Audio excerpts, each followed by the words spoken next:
Meu nome é Natália e eu sempre acreditei que a vida era feita de silêncios aceitos e cabeças baixas. Eu morava em São Paulo, no bairro da Moca, em um apartamento que cheirava a lustramóveis e repressão. Minha tia Alexandra era a ovelha negra da família, ou assim todos diziam.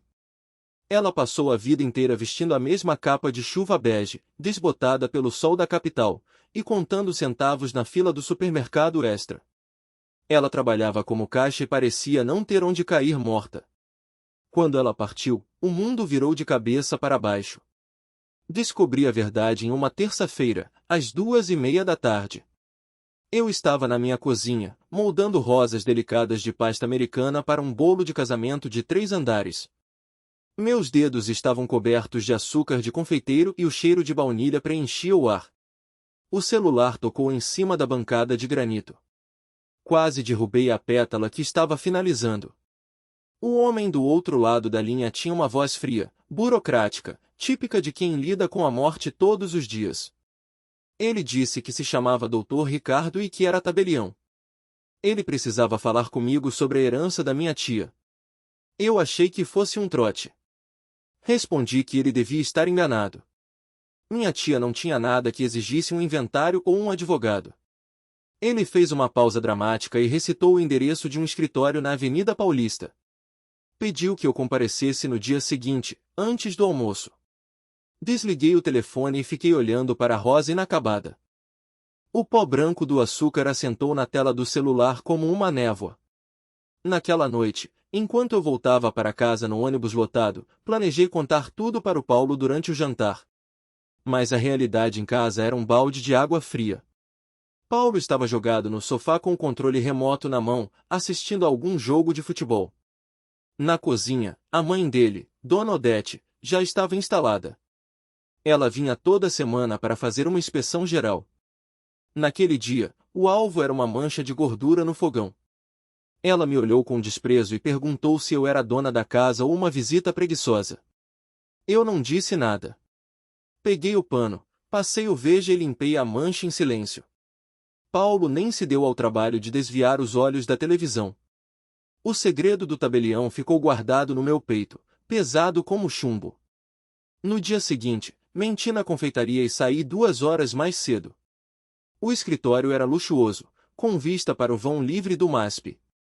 O tabelião era um senhor de óculos, muito seco. Ele abriu uma pasta de couro e viu o nome da minha tia em letras douradas. Alexandra Ferreira de Souza deixou tudo para você, ele disse. Começou a ler uma lista que parecia não ter fim. Um apartamento amplo nos Jardins. Uma casa de veraneio em Ilhabela com acesso direto à praia. E 3 pontos comerciais na rua Oscar Freire, cada um com 200 metros quadrados. Eu fiquei estática. Não consegui pronunciar uma única sílaba. Perguntei se ele tinha certeza absoluta de que era ela. Ele confirmou com um aceno. O testamento fora feito há 9 anos e nunca foi alterado. Saí de lá com a pasta debaixo do braço, caminhando sem rumo pela Paulista.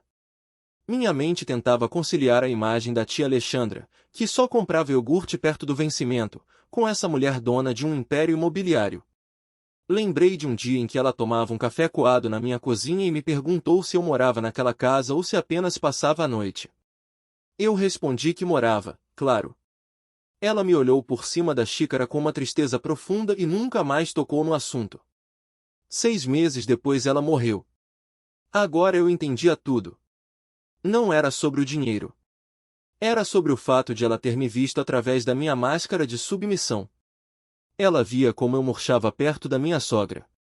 Via como Paulo olhava através de mim, como se eu fosse um móvel velho. A pasta parecia queimar minha mão. Decidi que contaria ao Paulo assim que chegasse. Imaginei a alegria dele. Pensei que compraríamos móveis novos, que viajaríamos para a Europa, que o nosso casamento finalmente floresceria. Eu sentia algo derreter dentro de mim pela primeira vez em décadas. Faltavam apenas 8 minutos e um lance de escadas para aquele sonho virar cinzas.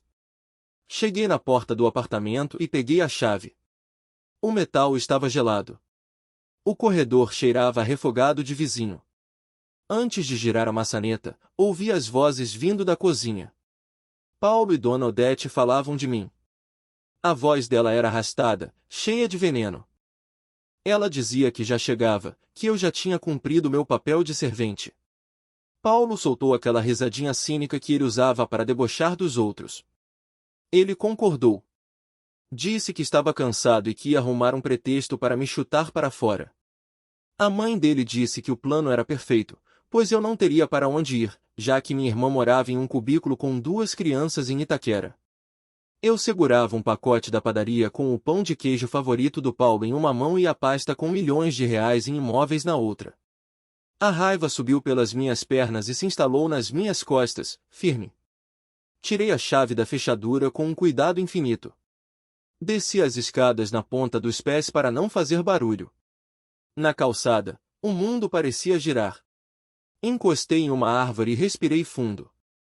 Joguei o pacote de pães de queijo no lixo ali mesmo, na calçada. Fui direto para a casa da minha irmã, Vera. Ela mora em um prédio antigo, pequeno, mas cheio de amor. Assim que ela abriu a porta, viu meu rosto e não perguntou nada. Apenas me deu um abraço e serviu um café forte. Contei tudo. A tia, o império, a traição nojenta do Paulo e da mãe dele. Vera me olhou nos olhos e perguntou se eu realmente queria voltar para aquele inferno. Eu disse que não sabia. Ela me mandou dormir lá e decidir de manhã.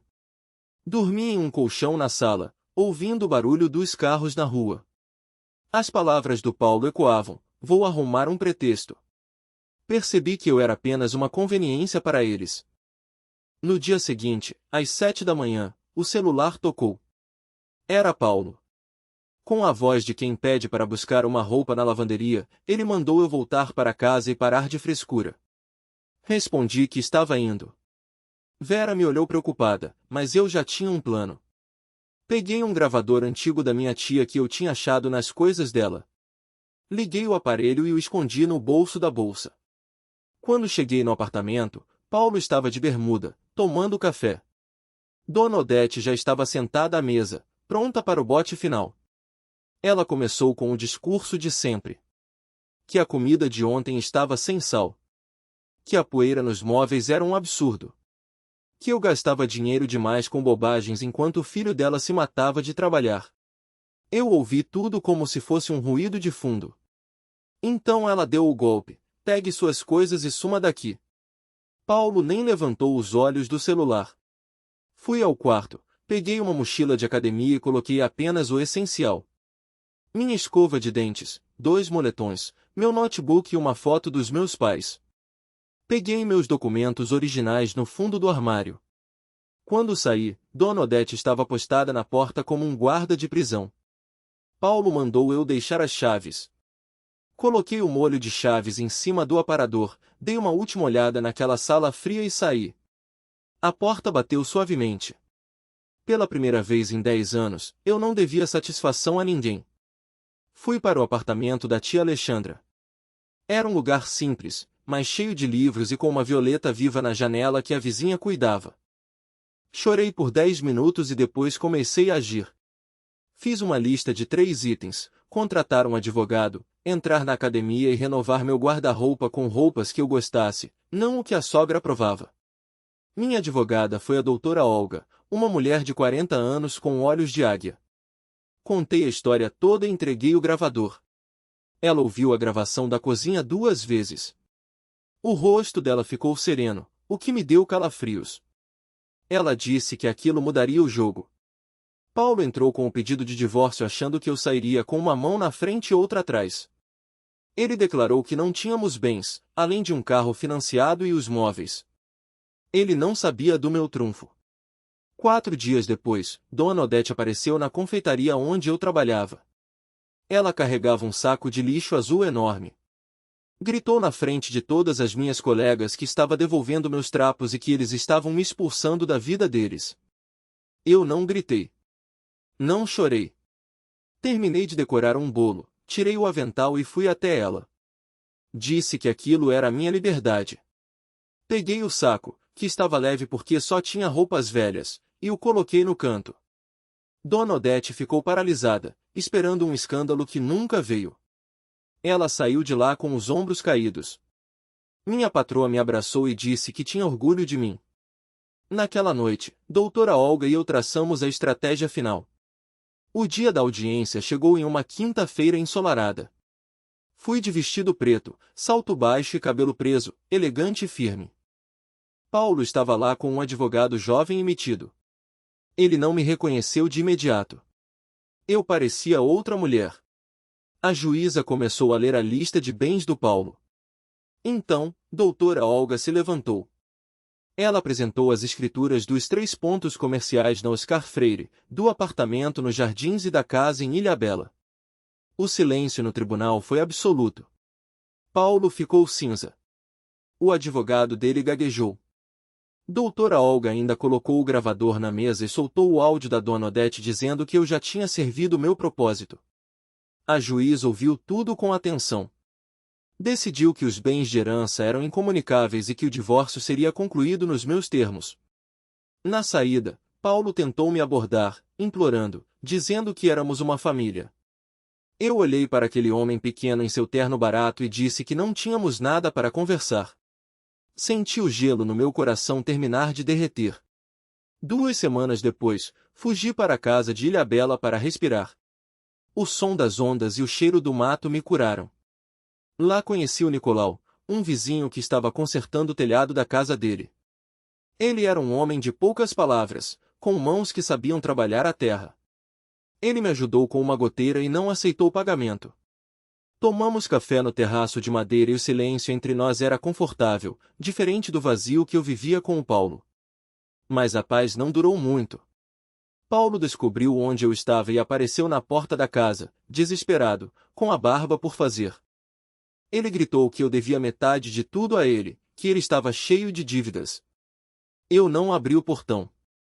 Nicolau apareceu ao meu lado, imponente. Eu mostrei ao Paulo, através do tablet, uma gravação de segurança que a tia Alexandra tinha feito 2 anos antes, mostrando ele com outra mulher no nosso próprio quarto. Ele ficou mudo. Mandei ele ir embora e nunca mais voltar. Dona Odete ainda tentou gritar do lado de fora, escondida atrás de uma árvore, mas o Nicolau chamou a polícia por perturbação do sossego. Vi eles serem levados e não senti nada além de um alívio profundo. 1 ano se passou. Transformei um dos pontos comerciais na minha própria doceria gourmet. Não faço mais rosas de pasta americana para os outros, crio minhas próprias obras de arte. Sou amiga da doutora Olga e o Nicolau continua sendo meu vizinho e algo mais, algo que cresce no tempo certo. Encontrei uma carta da tia Alexandra escondida em uma caixa de metal. Ela dizia que sabia de tudo e que me deixou o império para que eu tivesse uma base quando finalmente decidisse acordar. Ela me ensinou que o valor real não se mostra, se vive. Hoje, eu moro na minha própria vida. E você, já teve alguém que acreditou em você antes mesmo de você acordar?